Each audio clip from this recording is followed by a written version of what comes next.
I finally cut off my immature friend of 20 years after her horrifying behavior. During our friend's final months, she refused to leave, harassed everyone involved, and still won't accept it's over.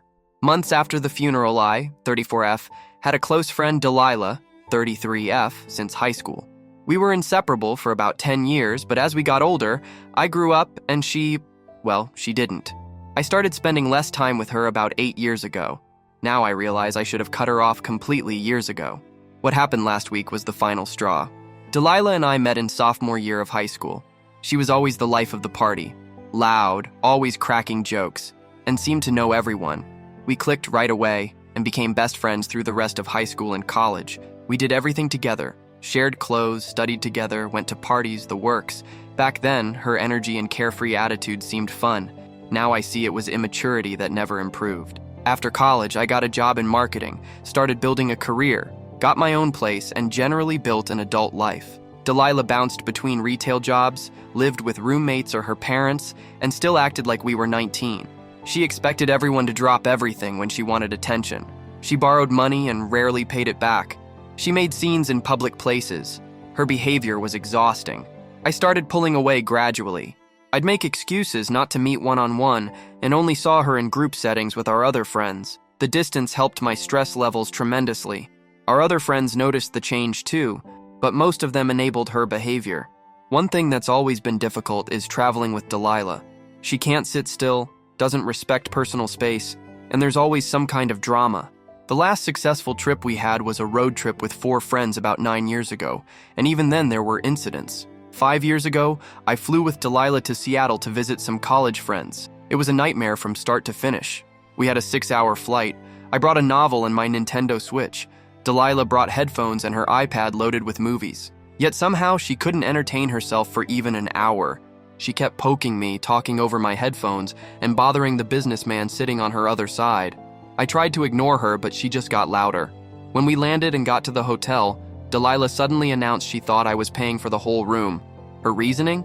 I planned the trip first and she was just coming along. I told her absolutely not. We had agreed to split costs before booking anything. After an argument, she reluctantly pulled out her credit card. The next morning, Delilah claimed she was broke and couldn't afford breakfast. Our Seattle friends took us to brunch, and Delilah asked if they could cover her. They did. For lunch, she said she was still broke and ate off everyone's plates. Then, miraculously, when we passed by some boutiques, Delilah pulled out a different credit card and bought $200 worth of clothes and souvenirs. I was livid but didn't want to cause a scene. After that trip, I promised myself I would never travel with her again. That brings us to my current situation. Our friend Rachel, 34F, was diagnosed with stage 4 pancreatic cancer last November. Rachel and her husband Tim moved to Colorado for his job 2 years ago. The diagnosis was devastating. Rachel has been undergoing aggressive chemotherapy, but last month she told us it wasn't working well. Rachel said she wanted some of her closest friends to visit before she enters hospice care, which is likely to happen in August. She specifically mentioned me, Delilah, and our friend Beth, 34F. Rachel explained that she doesn't have much energy these days and would prefer if we could all visit at the same time rather than having separate visits spread out. I started planning a trip to Colorado. My plan was to fly in, spend a few days with my cousin who lives about an hour from Rachel, then spend the rest of the week with Rachel before flying home. I didn't tell Delilah my exact plans because I was hoping to avoid traveling with her. Of course, Delilah found out I was planning to visit Rachel. She immediately started texting me about our trip and asking when we were going. I told her I was making my own arrangements. She kept pressing for my exact travel dates, saying she wanted to fly out during the second half of my visit and then fly back home with me. Rachel called me privately and admitted something difficult. She wanted me to visit for a full week, but only wanted Delilah there for a day or two. Rachel had already tried to tell Delilah this directly, but Delilah either didn't listen or ignored her wishes. This put me in an awkward position. I wanted to respect Rachel's wishes during this incredibly difficult time, but I also knew Delilah would make a scene if I tried to set boundaries. I decided to book a hotel room instead of staying at Rachel's house. Rachel initially insisted I stay with them, but I explained that I wanted to give her family space while still being close enough to help during the day. I found a small bed and breakfast within walking distance of their house. I was worried about Delilah finding out my travel details. She's still friends with Rachel's sister Amy, who moved to Colorado to help care for Rachel. Amy would probably tell Delilah when I was coming. I considered giving incorrect information about my flights to prevent Delilah from booking the same ones. I planned to take an Uber from the airport rather than asking Rachel's family for a ride. With Rachel's condition getting worse, they didn't need the added stress of airport runs. While waiting for Rachel's latest CT scan results before finalizing my travel dates, Delilah kept pestering me about the trip. I told her I couldn't give her firm dates yet, which was true. I was stalling, hoping to book everything after Delilah made her own arrangements. In the meantime, I had already started distancing myself from Delilah even more. Since our last disastrous trip to visit Rachel 3 months ago, when Delilah flirted with Tim, tried to steal money meant as a gift for Rachel and Tim, and threw a tantrum when Rachel was too sick to go sightseeing, I'd only seen Delilah 4 times. Once at a Christmas party where we barely spoke, twice at group gatherings with mutual friends, and at her birthday party where there were over 30 people. 2 weeks ago, I finally decided I'd had enough and blocked Delilah on all social media and my phone. I was done with her childish, selfish behavior. The day after I blocked her, I called Rachel to discuss the visit. Rachel confessed that despite everything, she wanted to see Delilah one more time. She wanted to remember the good times they had in high school and college. Rachel specifically asked if I could please be there at the same time as Delilah and Beth. How could I say no? This wasn't about my comfort. It was about Rachel's wishes during her final months. I adjusted my travel plans to minimize my time with Delilah. I would fly into my cousin's city, stay with her for 2 days, then have her drive me to Rachel's house. This way, I could avoid being on the same flights as Delilah. Last Wednesday, I arrived at Rachel's house in the morning. Beth arrived that afternoon. We had a wonderful day with Rachel, Tim, and Amy. Rachel was weak but in good spirits. We played board games, watched Rachel's favorite movies, and just enjoyed being together. Delilah was scheduled to arrive Thursday morning. Thursday came, and about an hour before Delilah's flight landed, she called Rachel's house asking for someone to pick her up from the airport. She hadn't bothered to arrange transportation beforehand. Unfortunately, Tim had just left for work. Rachel was asleep. Amy was out picking up prescriptions. I didn't have a car, and Beth doesn't drive. Delilah refused to take a taxi, too expensive, or an Uber, too scary, and tried to make us feel guilty for not helping her. I let Beth handle the call, and Delilah eventually hung up on her. When Amy returned with Rachel's medications, she called Delilah back and explained she needed to get the prescriptions home but would pay for Delilah's cab. Delilah arrived at the house about an hour later. Amy met her at the door, and they hugged hello.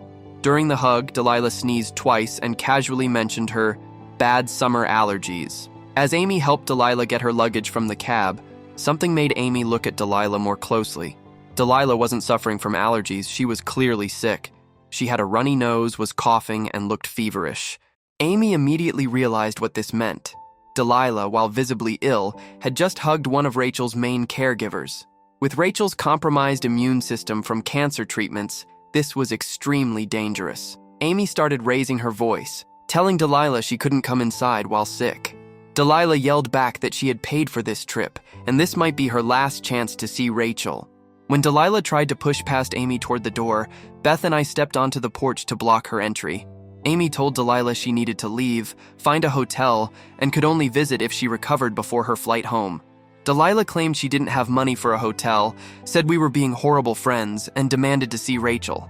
We threatened to call Tim if she didn't leave immediately. We left Delilah in the driveway on her phone. Amy asked us to bring her hand sanitizer and her own phone, as she was worried about contamination. Amy called Tim to explain what happened. Meanwhile, Delilah wasn't calling a cab. She was trying to call Rachel directly to guilt her into letting her stay. Rachel firmly told Delilah she couldn't see her while she was contagious, and also made it clear she wouldn't pay for Delilah's hotel. After talking with Tim, Amy decided to stay with Tim's cousin for a few days as a precaution, since she had direct contact with Delilah and couldn't risk infecting Rachel.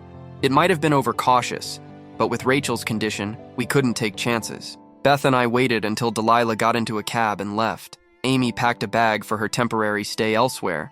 I went to rent a car so we'd have transportation. The visit turned into just Beth and me spending time with Rachel, which was peaceful and focused entirely on making Rachel comfortable and happy. Delilah texted Rachel and Tim several times over the next few days. Tim handled all communications to reduce Rachel's stress. The day before her flight home, Delilah texted claiming she was better now, but she refused to actually speak with Tim on the phone. We all suspected she was still sick and knew her voice would give her away. None of us have heard from Delilah since then. Despite the drama with Delilah, The rest of our visit with Rachel was lovely. We did everything Rachel wanted to do. One night, she asked us to eat sushi in front of her because she couldn't have raw fish anymore, but wanted to enjoy the smell and visual experience. We made sure Rachel felt supported and loved. Rachel and Tim are completely fed up with Delilah. Amy might try to repair her friendship with Delilah eventually since they were close for many years, but that's her decision. Beth and I focused on being there for Rachel in whatever way she needed. After knowing Delilah for so long, I finally accepted that her behavior isn't going to change. I wish I had ended this friendship years ago, but I'm glad I was able to be there for Rachel when it really mattered. Update 1. It's been 3 weeks since the incident at Rachel's house. A lot has happened, so I wanted to provide an update. First, Rachel's condition has worsened significantly. The last round of chemotherapy was particularly hard on her body, and her doctors have advised transitioning to hospice care sooner than expected. Tim called me last week to let me know that Rachel will be moving to hospice care next Monday instead of in August as initially planned. This news hit our friend group hard. As for Delilah, she didn't just disappear after being sent away from Rachel's house. 2 days after I returned home from Colorado, I received a barrage of emails from various email addresses I hadn't blocked. All were from Delilah, ranging from furious accusations to tearful apologies. In one email, she claimed she never knew she was sick and it was just allergies. In another, she admitted she had a small cold, but didn't think it was a big deal. In yet another, she accused us of conspiring to exclude her from seeing Rachel one last time. I didn't respond to any of these emails and added each address to my block list as they came in. I thought that would be the end of it, but Delilah wasn't done. Last Friday, I came home from work to find Delilah sitting on the steps of my apartment building. She looked terrible. Her eyes were red, and she appeared not to have slept properly in days. I considered turning around and leaving, but she had already seen me. I walked past her toward the door, keys in hand. Delilah followed me, talking rapidly about how unfair everyone was being to her. She said she had tested negative for COVID, as if that was the only illness that could harm someone with cancer, and that I had no right to keep her from saying goodbye to Rachel. I unlocked my door without responding. Delilah put her foot in the doorway as I tried to close it. I told her to remove her foot or I would call the police for trespassing. She looked surprised, then angry, then removed her foot. I shut the door and locked it. The next day, Delilah somehow contacted Beth and convinced her to meet for coffee. Beth, always the peacekeeper of our group, agreed. According to Beth, Delilah spent the entire time ranting about me, claiming I had turned everyone against her out of jealousy because Rachel always liked her better. Beth tried to explain that this wasn't about personal conflicts. It was about protecting Rachel's health during an extremely vulnerable time. Delilah refused to hear it. What Delilah didn't know was that Beth had recorded their conversation, legal in our state with one-party consent, because she was worried Delilah might twist her words later. Beth shared the recording with me, and it was worse than I imagined. Delilah not only trashed me, but also said horrible things about Rachel, claiming she was being dramatic about her illness and using it to control everyone. Beth forwarded the recording to Tim, who was understandably upset. He asked us both to block Delilah completely and told us he would handle any future contact attempts from her. Tim also shared that Delilah had been calling Rachel's parents, telling them that Tim was preventing Rachel's friends from visiting her. Rachel's parents thankfully knew better and informed Tim of these calls. Meanwhile, our wider friend group has splintered over this situation. Some mutual friends think we were too harsh with Delilah and that everyone deserves a chance to say goodbye to a dying friend. Others fully support our decision to protect Rachel. A few have taken a neutral stance, trying not to pick sides. Last weekend, a mutual friend from college hosted a birthday party that both Delilah and I were invited to. I decided not to attend to avoid drama, but later heard from another friend that Delilah spent much of the party telling a twisted version of what happened in Colorado. According to her, I had orchestrated her exclusion from the visit out of spite and convinced everyone that a little sniffle was dangerous. Amy called me yesterday with more concerning news. Delilah showed up unannounced at Rachel and Tim's house 2 days ago. Tim wasn't home, and Amy had stepped out briefly to pick up food. Rachel was alone except for a hospice nurse who had just started her shift that day and didn't know about the situation with Delilah. Delilah talked her way past the nurse, claiming to be Rachel's sister. By the time she reached Rachel's bedroom, Rachel was so startled and upset that her heart rate monitor started beeping. The nurse came in, recognized something was wrong, and asked Delilah to leave. When Delilah refused, the nurse called Tim, who was only 10 minutes away. Delilah finally left when Tim said he was calling the police. Rachel was so distressed by the encounter that her pain medication had to be increased, and she slept through most of the next day. Tim has now instructed all hospice staff that absolutely no visitors are allowed without prior approval, and he's provided them with a short list of approved people with photos. I'm absolutely stunned by Delilah's behavior. Even knowing her history of selfishness, I never imagined she would go this far and potentially put Rachel at risk during her final days. Tim is considering a restraining order, but is hesitant to spend emotional energy on legal matters right now when Rachel needs him so much. As for me, I've changed my phone number and increased privacy settings on all my accounts. I've also warned my workplace security about Delilah, just in case she decides to show up there. The most important thing now is supporting Rachel and her family during this incredibly difficult time. Beth and I have set up a meal train for Tim's family, and several friends have offered to help with household tasks or just sit with Rachel so Tim can take breaks. Rachel has expressed that she doesn't want to spend her remaining time dealing with drama. She asked us all to focus on positive memories and making her comfortable. I plan to honor that request and will continue to keep Delilah out of our lives. Update 2. It's been 2 months since my last update, and I'm writing this with a heavy heart. Rachel passed away 3 weeks ago, surrounded by her family. Tim called me and Beth the morning after to let us know. The funeral was held last week, and it was beautiful. A true celebration of Rachel's life, rather than focusing only on her illness and death. In the weeks leading up to Rachel's passing, Delilah's behavior escalated in ways I couldn't have imagined. After her unsuccessful attempt to visit Rachel, Delilah created fake social media accounts to message Rachel's family members. She claimed that Tim was keeping Rachel isolated and that Rachel had told her, Delilah, that she wasn't happy with her care. This was completely false and caused additional stress for Rachel's parents during an already devastating time. Tim finally did file for a temporary restraining order against Delilah, which was granted. He showed the judge the recording Beth had made, plus text messages from Delilah that became increasingly threatening over time. 2 weeks before Rachel passed, Delilah crossed another line. She contacted Rachel's workplace. Rachel had been on medical leave from her job as an elementary school administrator, and told them she was gathering items for a memorial video for Rachel's upcoming celebration of life. Rachel was still alive, and no such event was planned. The school secretary, not knowing any better, gave Delilah access to photos and videos from school events that included Rachel. Delilah then created a disturbing tribute video that she posted online, tagging Rachel's family members. The video made it seem like Rachel had already died and included inappropriate background music and fake quotes attributed to Rachel. Tim had it removed after several friends reported it, but not before Rachel's mother saw it and was incredibly upset. After the restraining order was served, Delilah seemed to back off for about a week. Then she started contacting mutual friends, telling them she had important information about Rachel's condition that Tim was hiding from everyone. Several friends fell for this and gave Delilah updates about Rachel, not realizing Delilah was manipulating them. At Rachel's funeral, security was hired specifically to ensure Delilah couldn't attend. Tim was worried she might try to make the day about herself or cause a scene. Thankfully, she didn't show up, but she did leave an enormous floral arrangement with a card that read, "To my dearest friend who I wasn't allowed to say goodbye to." After the funeral, several of us gathered at Tim's parents' house.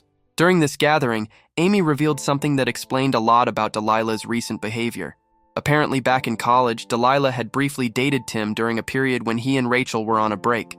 It lasted only a few weeks before Tim realized he still loved Rachel and ended things with Delilah. Rachel and Tim got back together, and Delilah pretended to be fine with it. Rachel never held it against Delilah and actually worked hard to maintain their friendship. This revelation put Delilah's inappropriate flirting with Tim during our previous visit in a new light. It wasn't just her usual boundary issues. She had been trying to remind Tim of their past connection during his wife's illness. The thought made my stomach turn. A week after the funeral, I received a package in the mail. It contained a journal, Rachel's journal. Inside was a note from Tim explaining that Rachel had asked him to give this to me after she was gone. The journal contained letters to various people in her life, written during her final months. There was one for me, one for Beth, one for her parents, several for Tim, and yes, even one for Delilah. Rachel's letter to me was beautiful and heartbreaking. She thanked me for being a true friend, especially during her illness. She wrote about our college adventures and how much she valued our friendship over the years. She also addressed the situation with Delilah, writing that she understood why I had distanced myself and that she had noticed the same problematic behaviors but had held on to the friendship out of loyalty and history. The letter intended for Delilah was different. Rachel acknowledged their long friendship, but also expressed hurt over Delilah's self-centered behavior during her illness. She wrote that she had hoped Delilah would mature and rise to the occasion when faced with something as serious as a friend's terminal illness, but was disappointed by her actions. Rachel specifically mentioned the incident when Delilah arrived sick at her house, writing that it showed a fundamental lack of consideration for her condition. I debated what to do with Delilah's letter. Tim had left it up to me whether to pass it along or not. After careful consideration, I decided to mail it to Delilah with no additional note from me. Whatever was in that letter was Rachel's final communication to Delilah, and despite everything, I felt Delilah should have it. Yesterday, I received a text from an unknown number. It was Delilah. She had received Rachel's letter and wanted to talk. I didn't respond. Some bridges, once burned, cannot and should not be rebuilt. Update 3. It's been 6 months since Rachel passed away, and nearly 9 months since the incident at her house. I've been reflecting on how much has changed in that time, both in my life and within our friend group. Tim is doing as well as can be expected. He recently started a scholarship fund in Rachel's name at the school where she worked. He's also planning to move back to our city next summer to be closer to friends and family. Beth and I have dinner with him whenever he visits town, which has been more frequent lately. Amy moved back home after Rachel's passing and has been staying with her parents while figuring out her next steps. She and I have become closer through this experience and meet for coffee regularly. She told me that Delilah attempted to reconnect with her about 3 months ago, sending a long email about how much she misses their friendship. Amy never responded. Beth has remained somewhat neutral throughout the aftermath, though she stops any conversation if Delilah tries to talk negatively about Rachel or the rest of us. Beth believes in forgiveness, which I respect, but she understands why I've chosen to keep Delilah out of my life permanently. As for Delilah herself, I've heard through mutual acquaintances that she's telling people she's grieving the loss of 2 friends, Rachel to cancer and me to a misunderstanding. She's apparently shown Rachel's letter to several people, but only specific parts that make it seem like Rachel forgave her completely and wanted everyone else to do the same. I know this isn't true, having read the actual letter. Last month, Delilah sent me a friend request on social media from a new account. I blocked it immediately. A week later, she emailed me at my work address, asking if we could meet to clear the air. I deleted it without responding. Some people simply cannot accept when a relationship is over. The wider ripple effects in our friend group have been interesting. Several mutual friends who initially took Delilah's side have reached out to apologize after witnessing her behavior in the months following Rachel's death. Delilah apparently used Rachel's passing as a way to get attention at social gatherings, often breaking down dramatically when telling the story of how she wasn't allowed to say goodbye. 2 weeks ago, I ran into Delilah unexpectedly at a local coffee shop. I was waiting for my order when she walked in. She saw me immediately and approached. I nodded politely, but continued looking at my phone. She stood there awkwardly for a moment before asking how I was doing. I replied with a simple, "Fine," and continued looking at my phone. When my order was called, I picked it up and left without further conversation. That brief encounter confirmed what I already knew. I felt nothing toward Delilah anymore. Not anger, not resentment, just nothing. The friendship that had once been so important to me was completely gone, replaced by indifference. Tim hosted a small gathering last weekend to mark what would have been Rachel's 35th birthday. It was a warm, loving tribute filled with laughter and tears as we shared our favorite memories of her. Delilah wasn't invited, and no one mentioned her. I've learned a lot through this experience about the importance of setting boundaries and recognizing when a friendship has run its course. Not all relationships are meant to last forever, and that's okay. I wish I had ended my friendship with Delilah years ago instead of slowly distancing myself, but I can't change the past. What matters now is honoring Rachel's memory by living thoughtfully and surrounding myself with people who build me up rather than drain me. I've become more selective about who I spend time with and more direct about my boundaries. These changes have brought a sense of peace to my life that I didn't have before. Delilah will likely continue to be Delilah, but her behavior is no longer my concern. I've closed that chapter of my life completely, and am focusing on the relationships that bring positivity and mutual respect. Rachel's passing taught me that life is too short to waste on toxic relationships, and that's a lesson I won't forget. Now let's move to the next story. Story 2. My wife's energy-boosting injections. turned out to be drugs, and she was pregnant with another man's baby. 1 year later, her best friend revealed the shocking truth behind my wife's affair. I'm a 38-year-old man, and I've been married to my wife Aria for 15 years. We have 2 kids, Jamie, who's 16 and in 10th grade, and Mia, who's 8 and in 3rd grade. Both our kids are bright students, and I've always been proud of them. Aria and I met when we were in college. She was studying nursing, and I was working on my business degree. We hit it off immediately, bonding over our shared love for outdoor activities. After graduation, Aria started working as a nurse at the local hospital, and I landed a job at a marketing firm. We dated for 2 years before tying the knot. Our early years of marriage were blissful. We were young, in love, and excited about building a life together. When Jamie was born, it felt like our family was complete. Aria took a break from nursing to focus on raising our son. 3 years later, we decided to have another child, and Mia came into our lives. As the kids grew older, Aria decided to return to work part-time. She loved being a nurse, and I supported her decision. We managed to balance our careers and family life pretty well. Weekends were always reserved for family time. We'd often go to our farmhouse, which we bought as a getaway place 5 years ago. The kids loved fishing in the nearby lake, and we'd spend hours playing board games or just talking. Life was good, and I felt blessed. Aria was not just my wife, but my best friend. We shared everything, from our daily work stories to our deepest fears and dreams. I thought I knew everything about her, but I was wrong. It all started about 2 months ago. I came home from work one day and found Aria giving herself an injection. Naturally, I was concerned and asked if she was feeling unwell. She brushed it off, saying it was just a cobalamin injection for energy boosting. Given her background as a nurse, I didn't think much of it at the time. However, over the next few weeks, I noticed subtle changes in Aria's behavior. She seemed more withdrawn, often lost in thought. Our conversations became shorter, and she started spending more time alone in our bedroom. I chalked it up to work stress, or maybe some health issues she wasn't ready to discuss yet. Then, about 3 weeks ago, Jamie came to me with a worried look on his face. He said, "Dad, I think something's wrong with Mom. She's been acting strange, and I've seen her taking injections more often." His words sent a chill down my spine. I realized I couldn't ignore the signs anymore. I decided to take a week off work to stay home and figure out what was going on with Aria. The next day, I went to the office as usual, but returned home after just 2 hours, having arranged for leave. I used my spare key to enter the house quietly, not wanting to disturb Aria if she was resting. Nothing could have prepared me for what I saw when I opened our bedroom door. Aria was in bed with another man. They scrambled to cover themselves when they saw me. The man, whoever he was, grabbed his clothes and bolted out of the house before I could even process what was happening. I stood there, frozen, staring at Aria. She started rambling, trying to explain, but I couldn't hear anything over the roaring in my ears. My wife, my best friend, the mother of my children, had betrayed me in the worst possible way. When I finally found my voice, I asked her what was going on. She broke down, admitting that she had been using drugs and that this was just a moment of weakness. I couldn't believe what I was hearing. Drugs? Cheating? This wasn't the Aria I knew and loved. She told me that the injections I'd seen her taking weren't medications but drugs. I felt sick to my stomach. How long had this been going on? How could I have been so blind? Then she dropped another bombshell. She was pregnant. She claimed the baby was mine, but given what I just witnessed, I couldn't trust anything she said anymore. I demanded a paternity test.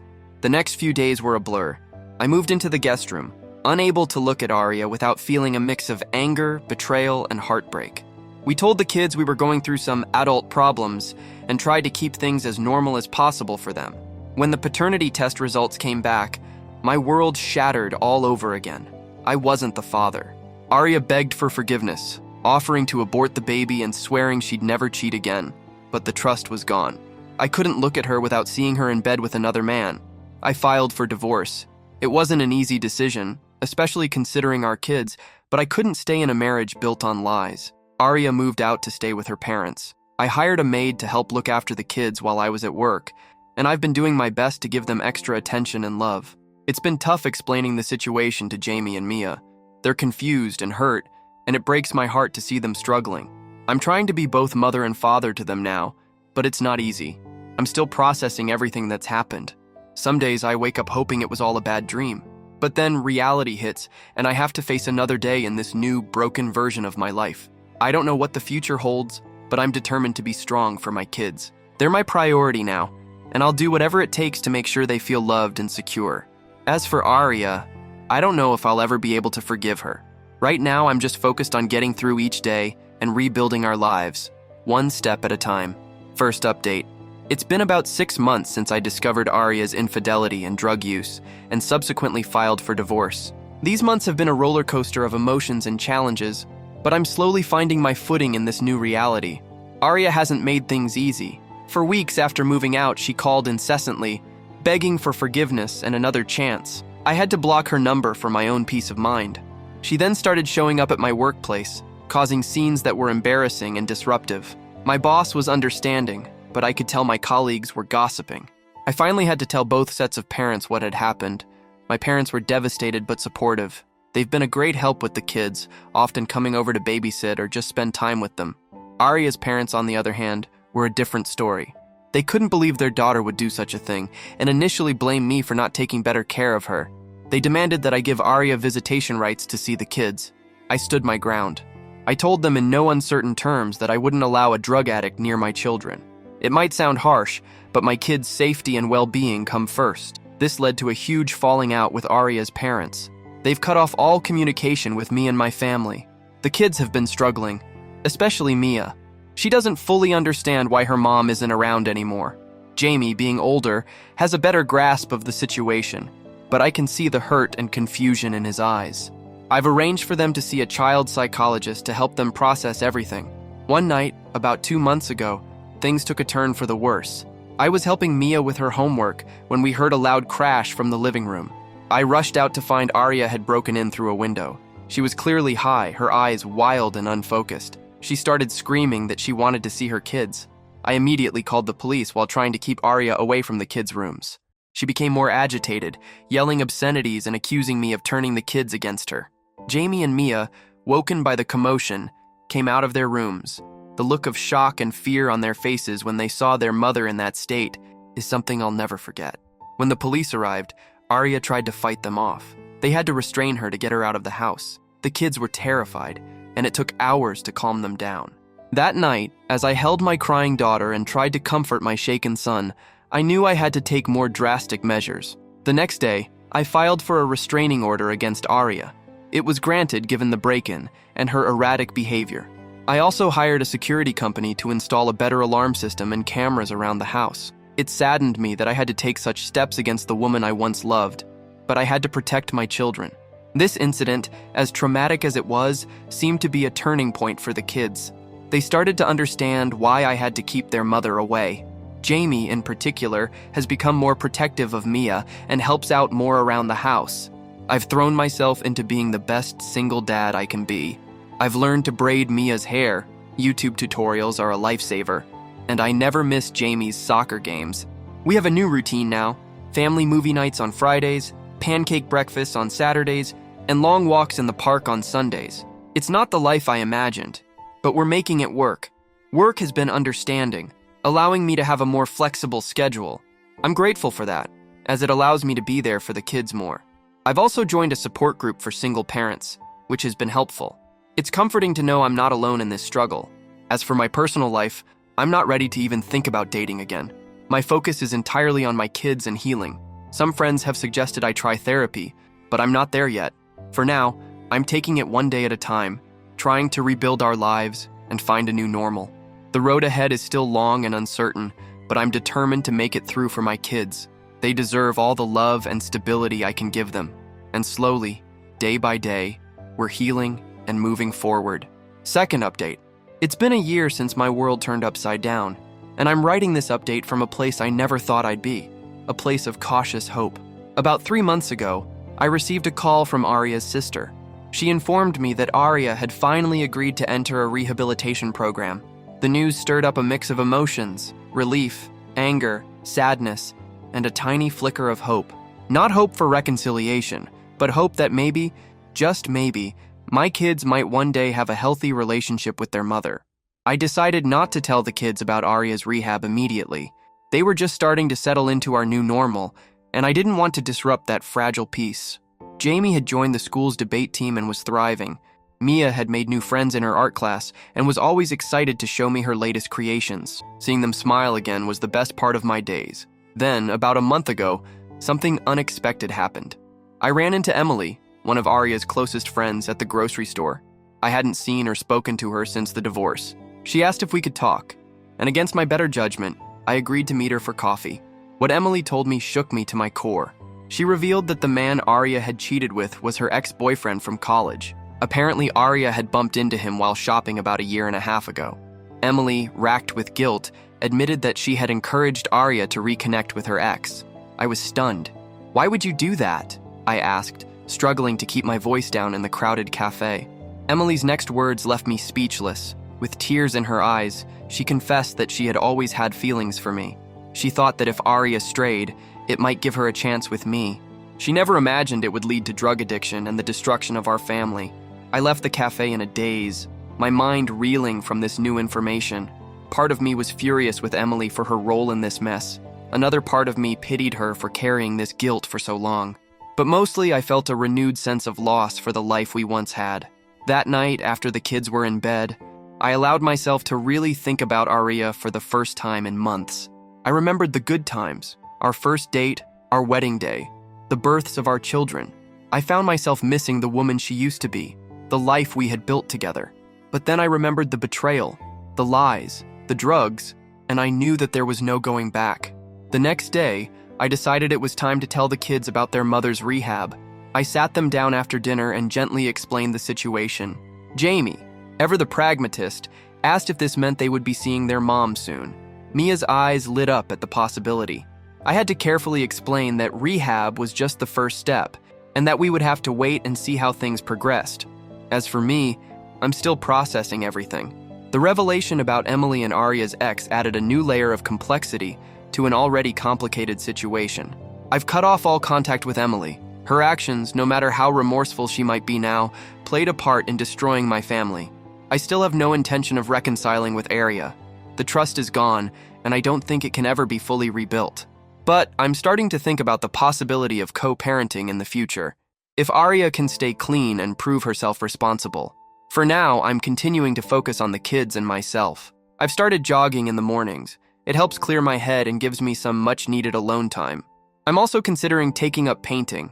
Mia's enthusiasm for art has sparked an interest in me, and I think it might be therapeutic. Life is still challenging, but it's getting better. The kids are resilient, and seeing them adapt and thrive gives me strength. I'm not the same person I was a year ago. I'm stronger, more cautious, but also more appreciative of the good things in my life. As we move forward, I'm hopeful for what the future might bring. Not a return to the past, but something new and potentially beautiful in its own way. Only time will tell. Third update. Another 6 months have passed, and life continues to evolve in ways I never expected. The kids and I have settled into a comfortable routine, and there's a sense of stability in our home that we haven't felt in a long time. Arya completed her rehab program 3 months ago. Her counselor reached out to me about establishing supervised visitations with the kids. After much consideration and discussions with Jamie and Mia, we agreed to give it a try. The first visit was tense. We met at a neutral location, a family counseling center. Arya looked better than she had in years, clear-eyed, healthy, and nervous. The kids were a mix of excitement and apprehension. Jamie tried to act cool and distant, but I could see the emotion in his eyes. Mia, on the other hand, ran straight into her mother's arms. As I watched them interact, I felt a complex swirl of emotions. There was relief that Arya seemed to be doing better, sadness for the time lost, and a lingering anger that I'm still working through. But seeing the joy on Mia's face and the carefully hidden hope in Jamie's eyes, I knew we were doing the right thing. We've had a few more visits since then, always supervised. Arya is trying hard to rebuild her relationship with the kids. She's sober now, attending NA meetings regularly, and seems committed to her recovery. It's a day-by-day process, and I'm cautiously optimistic. As for me, I've started painting classes. It's become a form of therapy I never knew I needed. There's something cathartic about putting brush to canvas, creating something new from a blank slate. Mia loves that we can paint together now, and even Jamie has shown interest in learning. Work has been going well. I recently got a promotion, which has been both challenging and rewarding. The extra income has allowed me to start a college fund for the kids, something Arya and I had always talked about but never got around to doing. I've also started dating again, tentatively. Nothing serious yet, just coffee meetups and casual dinners. It feels strange to be back in the dating world after so many years, but it's also exciting. I'm rediscovering parts of myself that had been dormant for a long time. The kids have been supportive of me dating, especially Jamie. He told me the other day, "Dad, you deserve to be happy too." It nearly brought me to tears. Sometimes I forget how grown up he's becoming. Mia is thriving in school. Her art teacher has recommended her for a gifted program, and she's over the moon about it. Jamie is starting to think about colleges. It's hard to believe he'll be leaving for university in a couple of years. As for Aria, we're learning to co-parent. It's not always easy, and there are still moments of tension and old hurts that surface, but we're both committed to putting the kids first. She's found a job at a local clinic, working part-time as she continues her recovery. Looking back on the past year and a half, it's amazing how much has changed. There were days I didn't think I'd make it through the nights when the pain and anger felt overwhelming. But here we are, moving forward, healing. Life isn't perfect. There are still challenges and difficult days. But there's also laughter in our home again, hope for the future, and a sense of peace that I thought we'd lost forever. I've learned a lot through this journey, about resilience, forgiveness, both for others and myself, and the incredible strength of family bonds. Our family looks different now than it did 2 years ago, but in many ways, it's stronger. As I sit here writing this update, I can hear Mia laughing at some silly joke Jamie just told. They're in the living room, working on a puzzle together, something we've started doing as a family on weekends. It's these small moments that remind me how far we've come. I don't know what the future holds. Aria's recovery is ongoing, and we're taking things one day at a time with the co-parenting arrangement.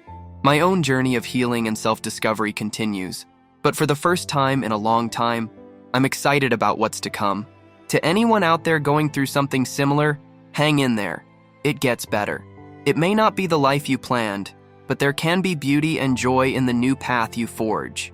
Trust in yourself, focus on what truly matters, and don't be afraid to lean on others when you need support. Thank you all for your kind words and support throughout this journey.